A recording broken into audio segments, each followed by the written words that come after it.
கர்த்தருடைய பரிசுத்தமுள்ள நாமத்திற்கு ஸ்தோத்திரம். இன்றைக்கான வேதவசனம் ரூத் 3:18. இந்த காரியம் என்னமாய் முடியும் என்று நீ அறியும் மட்டும் பொறுத்திரு. இன்னைக்கு நம்ம நிறைய காரியங்களை ஆரம்பிச்சுட்டு முடிவு வர்றதுக்குள்ள அவசரப்பட்டு விடுகின்றோம். நம்மகிட்ட பொறுமையே கிடையாது. நாம வேலை செய்யற இடத்துல ஏதாவது பிரச்சனையோ போராட்டமோ வந்தா அவசரப்பட்டு அந்த வேலையை விட்டு விடுகின்றோம். வீட்டுல ஏதாவது பிரச்சனையோ சண்டையோ வந்தா கூட அவசரப்பட்டு தவறான முடிவுகளை எடுத்து விடுகின்றோம். அப்புறமா பின்னாடி யோசிப்போம், ஐயோ நம்ம தவறான முடிவை எடுத்துட்டோமே அப்படின்னு யோசிப்போம். ஏதாவது வியாதியோ இல்லாட்டி சுகவீனம் வந்தாலோ ஒரு டாக்டர்ஸ்ட போய் ட்ரீட்மெண்ட்டுக்கு போவோம்.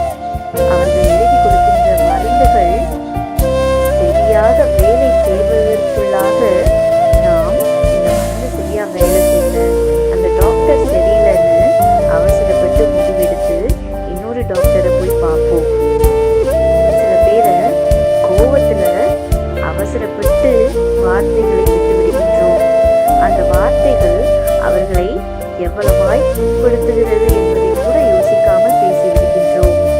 சிலரை திட்டி விடுகின்றோம். நிறைய பிரச்சனைகளுக்கு போராட்டங்களுக்கு முடிவு வர்றதுக்கு முன்னாடியே நாம் பொறுமையை இழந்து விடுகின்றோம். முடிவுக்கு வரும் முன்னே அவசரப்பட்டு தவறான காரியங்களை முடிவுகளை எடுக்கின்றோம்.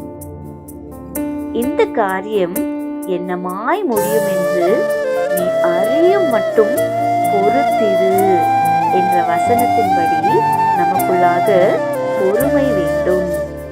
நம்மகிட்ட அந்த பொறுமை கொஞ்சம் கூட இல்லை. சோகமான காரியங்களாக இருந்தாலும் சரி, நன்மையான காரியங்களாக இருந்தாலும் சரி, எல்லா காரியங்களுக்கும் ஒரு முடிவு என்று உண்டு. அதற்குள்ளாக நாம் பொறுமையை இழந்து விடுகின்றோம். இன்னைக்கு இருக்கின்ற பிள்ளைகள் ஒரு சின்ன பிரச்சனைனா கூட அவர்களால அதை தாங்கிக் கொள்ள முடிகிறதில்லை. தவறான முடிவை எடுக்கின்றார்கள், தற்கொலைக்கு செல்கின்றார்கள். சிலர் அவசரப்பட்டு பேசுகின்ற வார்த்தைகளால் உள்ளம் உடைந்து போய்விடுகின்றார்கள். பொறுமையை இழந்து விடாமல் பொறுமையாய் அமர்ந்திருக்கும் போது என்ன நடக்கும்? சங்கீதம் 27:14 சொல்கிறது, கர்த்தருக்கு காத்திரு. நாம் கர்த்தருக்காக பொறுமையாக காத்திருந்தால் எந்த காரியங்களாக இருந்தாலும் முடிவுகள் நமக்கு சாதகமாய் முடியும்.